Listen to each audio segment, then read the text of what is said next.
Monseigneur, merci de répondre à nos questions. En quoi la nouvelle traduction du missel romain est-elle un événement pour la vie des communautés chrétiennes? Alors, Guitry, je suis heureux de vous accueillir pour ces questions dans une des sacristies de la cathédrale de Notre-Dame de Rouen. Et je salue ceux qui participent à cette journée de préparation à la réception de ce missel romain qui, je crois, sera un événement pour toutes nos communautés. Tout simplement parce que ça va modifier la prière commune, comme voilà, depuis le début de la journée, nous l'avons vu, mais je pense que nous allons l'expérimenter.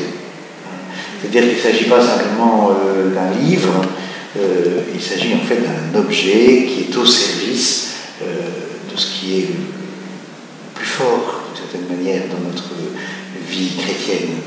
Cette communion au Christ, qui se donne à nous dans sa parole, qui se donne à nous dans son Eucharistie, qui s'offre avec nous à son Père, qui nous nourrit. Alors, cette expérience, elle se vit avec nos pauvres mots, nos attitudes, ce que l'Église nous demande, et tout cela est consigné en quelque sorte dans ce missel romain, et qui va, dans quelques mois, devenir notre livre de prière pour la prière de l'Eucharistie.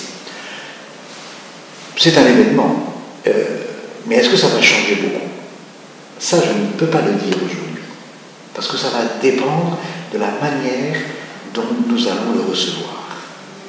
Est-ce que simplement on va se dire les mots ont changé, mais c'est toujours la même chose, ce qui est vrai d'ailleurs.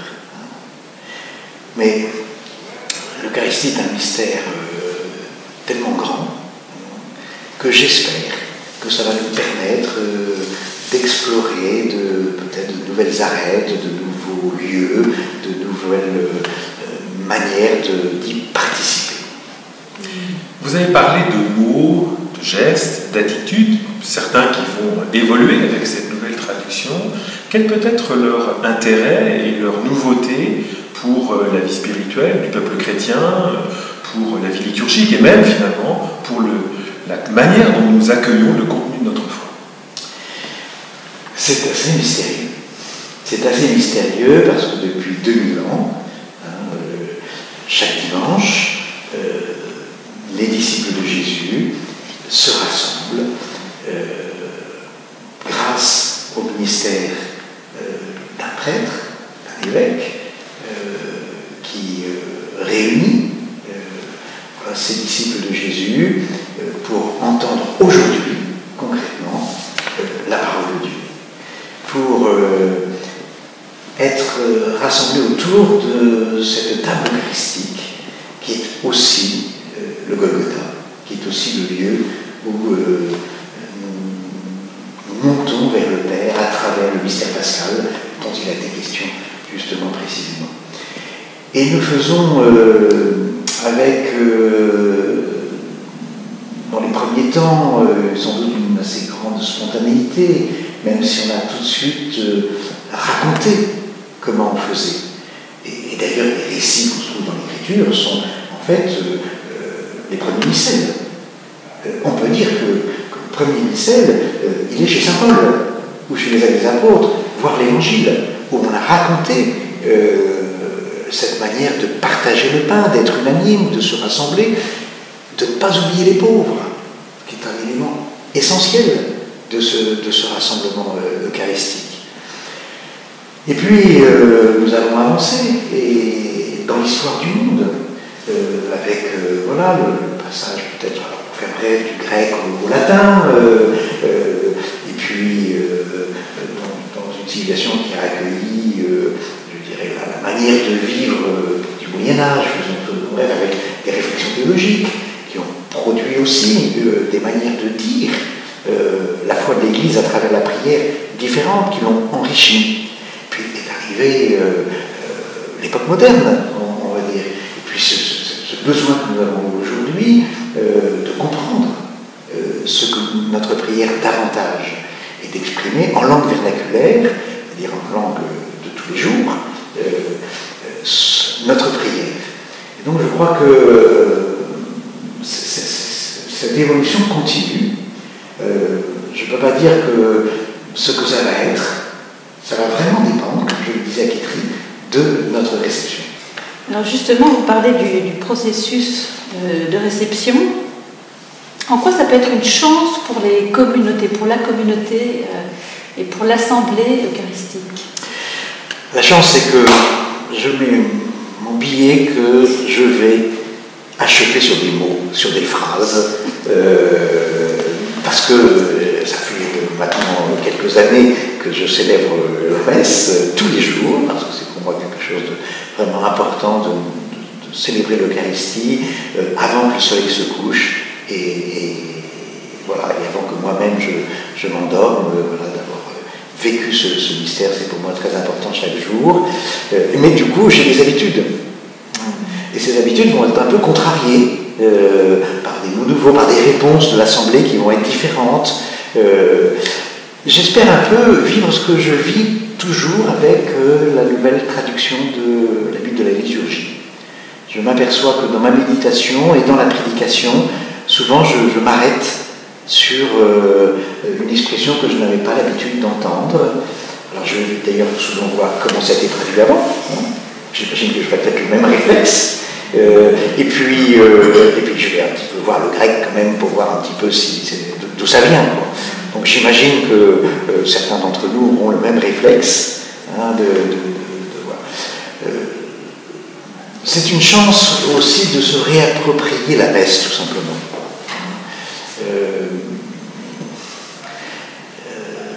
C'est le source et le sommet de la vie chrétienne, je pense que nous l'avons entendu aujourd'hui, source et sommet de la vie chrétienne, et un mystère qui nous dépasse. Je l'ai déjà dit un peu tout à l'heure, mais pour moi dans ma vie spirituelle, et je crois que c'est extrêmement important de comprendre que Dieu a pris le risque d'entrer dans les limites de l'histoire. C'est ça l'incarnation. Enfin, c'est bien autre chose, que c'est faire monter l'humanité, la restaurer dans sa dignité profonde et même lui donner sans doute une beauté qu'elle n'aurait jamais connue. On va avoir, je pense, voilà, des mots, des nouveaux mots, peut-être imparfaits, peut-être même on va déceler telle ou telle erreur à l'usage, dans la traduction, mais ainsi se fait, je pense, le chemin de l'Église à la suite de cette incarnation de Jésus.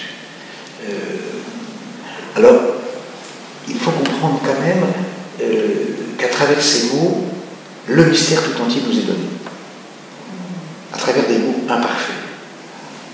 C'est pour ça qu'il y a des évolutions. On peut même faire dire qu'il y a aujourd'hui, voulu par le pape Benoît, une forme extraordinaire de ce rite romain qui, lui, ne va pas changer à cette occasion et qui porte des éléments de l'Eucharistie de manière un peu plus visible que nous le faisons dans la forme ordinaire. Après, ça sera à chacun et à tous en même temps, peut-être d'aller au cœur du mystère. Pour mon diocèse, pour moi-même peut-être, je dirais qu'une des chances, ça serait de pas revisiter, c'est trop faible, d'approfondir à nouveau, de plonger à nouveau dans l'offrande eucharistique. Qu'est-ce que signifie le sacrifice d'action de grâce? Qu'est-ce que ça signifie? Sacrifice, action de grâce. Rendre grâce à Dieu en vivant, ce qui nous a été très bien dit tout à l'heure, le mystère pascal, mais pas simplement là-haut avec ma tête, avec ma cœur et toute ma vie. Comment j'apporte toute ma vie, la vie du monde, comment je participe à cette mort et cette résurrection, à la manière dont saint Paul nous en parle, de mourir à nous-mêmes. Et mourir à nous-mêmes, c'est aussi vivre de charité, c'est vivre l'unité. J'espère que le renouveau, ça ne sera pas le renouveau de l'Eucharistie, mais le renouveau de ma vie chrétienne, de ma vie de charité, de l'unité de mon Église particulière et de l'Église l'Église de Rome et l'unité de l'Église universelle. C'est une chance et puis il y a aussi quelques risques. C'est-à-dire que moi le premier, parce que je vais trouver que c'était mieux avant. Ah, c'est sûr que je vais trouver que c'était mieux avant pour certaines choses. Mais il n'est pas ni meilleur ni moins bon. C'est nous qui serons peut-être meilleurs. La traduction que nous avons jusqu'à présent, c'est ce qui nous a été donné de 1969-1970 jusqu'au premier dimanche, 30 novembre, je ne sais plus la date exacte, prochain. C'est ça qui nous a été donné à vivre. Et rendons grâce à Dieu pour cette traduction. Si je ne rends pas grâce à Dieu pour cette traduction qui m'a été donnée, qui m'a appris à vivre cette messe dialoguée, avec une participation directe du peuple de Dieu, qui exerce son sacerdoce baptismal, voilà, si je ne rends pas grâce à Dieu, je ne vais pas pouvoir avancer, je pense, pour découvrir plus profondément le sacrifice eucharistique. Et alors il faudra nous découvrir sans doute en regardant les textes, mais en les vivant. Voilà, en les vivant.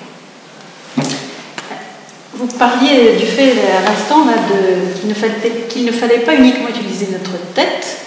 Et justement, il y a toute une approche musicale dans les nouveaux... Eh bien, ça ne m'étonne pas que ce soit vous qui me posez la question de l'écrit, parce que je vous connais musicienne. Eh bien oui. Moi, je suis très heureux que ce missel va arriver dans nos communautés avec les notes de musique. Aujourd'hui, on a, avec le fil des temps, fait des éditions différentes, avec un grand missel, avec des notes de musique, et puis un petit missel carré qu'on aime bien utiliser parce qu'il est transportable. Je pense à tous ceux qui vivent leur ministère en campagne, qui transportent leur missel avec eux. Là, on a choisi un format suffisamment grand, mais pas trop grand, pour que ce ne soit pas trop lourd, pour qu'on puisse mettre des notes de musique. Et il me semble que des textes de la liturgie chantés, eh bien, de fait, s'adressent pas seulement à mon intellect. Quand j'écoute un texte, eh bien, j'essaie de comprendre. Et peut-être que c'est ma tête qui va simplement le recevoir. Là, il s'agit de le recevoir dans mon cœur. Pas la tête, mais plus que mon cœur, dans mon corps, dans ma personne, finalement. Et pour moi, la musique, le chant en particulier, alors que je n'ai pas beaucoup de compétences dans ce domaine, vous le savez bien, je vois bien que ça vous fait sourire, et pourtant vous savez que je chante la préface et la prière eucharistique, parce que je crois que c'est s'adresser à ce moment-là, quand on entend la musique, c'est tout notre être qui reçoit le texte. Et donc j'espère que ça va nous faire redécouvrir, peut-être on n'a pas suffisamment eu l'audace de chanter la messe, qui est la manière ordinaire, le dimanche, de célébrer la messe, chanter la messe. Bien sûr, on peut chanter un peu dans son cœur tout en disant. Et peut-être aussi que ça peut éviter parfois de trop personnaliser la manière de dire la messe. La prière eucharistique, peut-être que vous vous êtes posé la question, il a encore besoin de lire le texte, mais ça fait 25 ans, 30 ans, 50 ans qu'il dit ceci est mon corps livré pour vous, enfin pourquoi il jette un coup d'œil, quoi, il doit le savoir par cœur. Précisément parce que ce n'est pas mon texte, mais c'est un texte que je prends et dans lequel aussi je m'engage. Mais en le recevant en permanence. Je suis au service de la prière de l'Assemblée. Et chaque membre de l'Assemblée est au service de la prière de l'ensemble. Il m'arrive d'être très distrait pendant la messe. Peut-être pas, mais d'autres, ça m'arrive d'être distrait dans la messe. Mais je leur dis, mais votre présence est beaucoup pour les autres. Votre présence est beaucoup à aider les autres à prier. Vous insistez justement sur la dimension dialogale de cette prière eucharistique qui est donnée à l'Église. Vous parlez aussi de la manière dont celui qui préside va faire ce dialogue, va le conduire, va même le chanter. Et vous manifestez aussi comment cette prière est la prière de tout un peuple assemblé. Est-ce Est-ce qu'on peut dire finalement que le missel, avec cette maturité dans laquelle nous entrons aujourd'hui, 50 ans finalement après la traduction en 1970 du Nouvel Ordo Missé, est-ce qu'on peut se dire finalement qu'aujourd'hui on arrive dans une maturité où le missel n'est plus finalement le livre du prêtre ou de celui qui prédit de l'évêque, mais le livre de toute l'Assemblée qu'elle tient dans la main pour faire monter vers Dieu sa vraie prière d'action de grâce? On peut le lire, mais je m'en méfie. Parce que peut-être que dans 50 ans, on dira moi c'était la jeunesse, après l'adolescence. Certes, je pense qu'on arrive à une nouvelle étape d'appropriation. Je pense qu'il a fallu effectivement un premier temps. On n'imagine pas très bien, je pense, pour les jeunes générations comme Vitry et comme vous, ce qu'a pu être. Moi, j'ai encore le privilège d'avoir été appelé par. Je servais la messe déjà à ce moment-là. Voilà, à partir du dimanche prochain, ça va être différent. Voilà. De fait, j'insiste volontiers sur l'aspect dialogal de la célébration de la messe aujourd'hui, parce que profondément, c'est, je dirais, un peu le cœur de l'évangélisation aujourd'hui, dans le monde d'aujourd'hui. C'est-à-dire que c'est cette pédagogie que Dieu a employée avec l'humanité que nous redécouvrons. Adam, où es-tu? Voilà. Qu'est-ce qui s'est passé, quoi. Donc, et les évangiles, le sous-titre, c'est dialogue. C'est des dialogues. Il y a quelques longs monologues, mais c'est le dialogue de Jésus avec son Père. C'est le dialogue de Jésus avec son Père. Donc je crois vraiment que dans cette période de notre histoire, où la liberté de conscience, la liberté personnelle, la liberté... c'est vraiment approprié de redécouvrir combien en fait on ne peut pas évangéliser sans écoute. Et je pense qu'il va falloir que l'Assemblée et nous écoutions. Nous nous écoutions bien. Alors je pense à quelques tics. Vous savez que des fois on a tu bénis Dieu de l'univers, alors ça va être différemment, un peu présenter le pain, et puis béni soit l'Assemblée répond. Je suis en situation donc je n'arrive pas à le dire. Puis pendant ce temps-là, le prêtre il repose la patène ou le calice, sans écouter la réponse de l'Assemblée. Et ça me paraît très important. Vous savez, acclamons la parole de Dieu, et puis hop, on embrasse l'évangile qui est très bien. Écoutons la réponse de l'Assemblée. Et embrassons. Je pense que, comme les textes vont un petit peu changer, nouveau, l'appel que je lancerai un peu, ça serait d'être très attentif à s'écouter les uns les autres, à écouter l'amen de l'Assemblée. Moi, j'ai beaucoup de joie et parfois de peine quand le amen il est un peu. Je me dis, bon, il va falloir un tout petit peu les emmener quand même. Voilà. Et en même temps, voilà, on prie comme nous sommes. C'est-à-dire que dans une cathédrale, la cathédrale, aussi, il faudra bien penser que ce missel il va être mis en œuvre aussi dans une petite église rurale, dans une petite communauté religieuse, dans un camp de jeunes, chez les scouts, et il faudra aller chercher toutes les possibilités de ce missel. Il y a en particulier un certain nombre de messes pour circonstances particulières, il y a une ligne de texte voilà, qu'il faut savoir aussi proposer. Il faut s'aider mutuellement, et je dirais un peu aux fidèles, n'hésitez pas à aller demander au prêtre, vous ne voulez pas que je vous aide à mieux célébrer la messe? Je pense que je ne fais que des copains en disant ça, mais moi j'ai fait l'expérience, je voudrais le refaire bientôt. J'ai demandé à 2 amis, au bout de 10 ans de sacerdoce, de venir, parce que j'ai des amis, tant des gens bienveillants, c'est agréable, et puis de me faire quelques remarques sur éventuellement ma manière de célébrer la messe pour me corriger. Lors de ce travail, et puis à la réception de ce travail, est-ce qu'il y a quelque chose, un point qui vous a touché plus personnellement voilà, lors de avec cette nouvelle traduction, qui vous a rejoint et peut-être qui vous amènera à célébrer aussi peut-être différemment. Alors il y a un point principalement, si vous voulez. C'est en fait le fait du changement. Si vous m'interrogez personnellement, je vais vous dire, j'aime beaucoup le missel que nous avons entre les mains actuellement. Voilà. Et j'ai une tentation de dire, mais pourquoi il faut rajouter frères et sœurs? Tout le monde sait que c'est les frères. Et ça a été pour moi le déclic. Parce que j'ai bien compris que c'est pas juste, parce que moi je suis un homme, je peux le dire.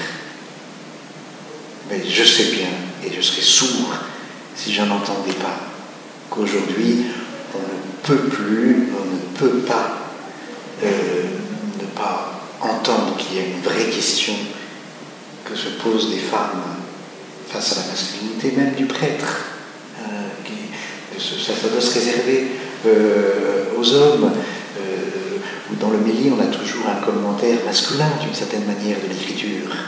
Il y a une vraie question qui se pose sur la place de la féminité, de la femme dans notre évangile et dans notre évangélisation et dans notre manière d'être en communauté. Et là, il y a eu un peu de déclic en disant, au moins la question est intégrée, entendue. Voilà.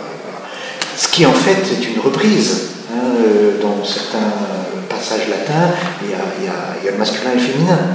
Et on avait mis le masculin parce qu'en français, en langue française, c'était l'habitude. Mais je crois que là, on a... Alors avec en plus, ce qui pour moi était intéressant, de voir l'évolution de nos amis canadiens, parce que vous savez que c'est un missel francophone, qui ont été très demandeurs, qui le sont moins.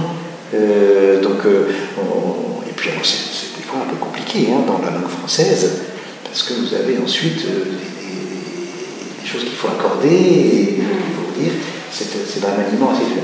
Mais, si vous voulez, c'est cette petite chose, et peut-être que, voilà, vous pensez que j'aurais dû depuis très longtemps le comprendre, puis depuis très longtemps on ajoute frères et sœurs, dans ça. Mais par exemple, quand je confesse à Dieu, non. Et bien là, on va l'ajouter. Et donc je pense que cette petite chose m'a fait basculer, en me disant, il fallait une traduction nouvelle. Il faut une traduction nouvelle, hormis le fait, comme ça a été vu ce matin, que le latin lui-même a été enrichi dans le missel qui est apparu définitivement en 2002. Mais j'attends encore d'autres choses. Ce qui moi personnellement, j'espère que le Seigneur me fera la grâce de découvrir d'autres choses que ce que j'ai pu effectivement lire. Mais lire un missel, c'est vraiment pas pareil que célébrer l'Eucharistie, faire l'expérience. Donc j'attends d'autres choses nouvelles. Alors, comme évêque, quel appel vous aimeriez lancer à ceux qui, ministres ordonnés et fidèles, vont recevoir ce missel?